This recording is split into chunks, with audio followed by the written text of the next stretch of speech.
Mirëmëngjes. Fillojmë mbledhjen e përbashkët të Komisionit për Çështjet Ligjore dhe Administratën Publike dhe të Komisionit për Nismat Qytetare, Bashkëpunimin dhe Mbikëqyrjen Institucionale. Kuorumi është i pranishëm për të vazhduar me dy çështje që kemi në rendin e ditës. Në fakt, dy çështje në një, sepse miratime projekt rezolutash janë.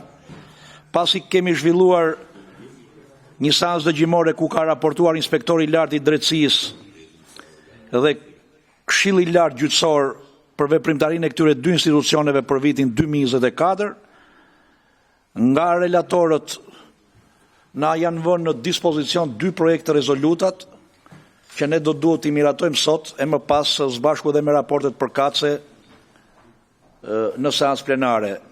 Projekt rezolutat u janë shpërndar gjithë kolegëve deputet. Fillojmë me projekt rezolutën për veprimtarinë e inspektorit lartë drejtësisë për vitin 2024. Jemi dakord? Kush është pro? Është e shkruar, nuk besoj se relatimi do të pro, kundër, s'ka, abstenim, s'ka, miratohet. Nuk morën pjesë votim. Po pra, 3 edhe 1, 4 nuk morën pjesë votim. Miratohet me 3, e 3, 6, e 3, 9, e 3, 12, e 1, 4, 13 me gjithë bledin.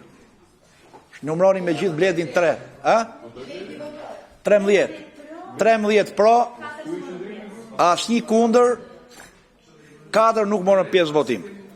Kalojmë me projekt rezolutën për veprimtarinë e Këshillit Lartë Gjyqësor për vitin 2024.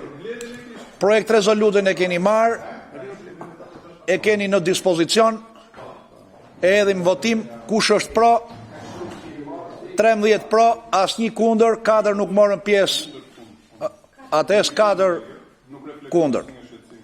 Bukur, te ekologjë. Pra janë 13 pro, 4 kundër, asnjë abstenim.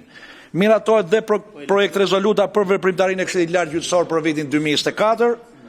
Atëherë ftoj relatorët të bëjnë gati raportin, dy projekt rezoluta të bashkangjitur, të endën e radhës në seancë plenare për të diskutuar atje, se kemi rënë dakord edhe sot konferencë kryetarëve, 2 orë e gjys, një raport do të jetë diskutimi. Pra, jo këto tendën që vjen se nesër kemi institucione tjera.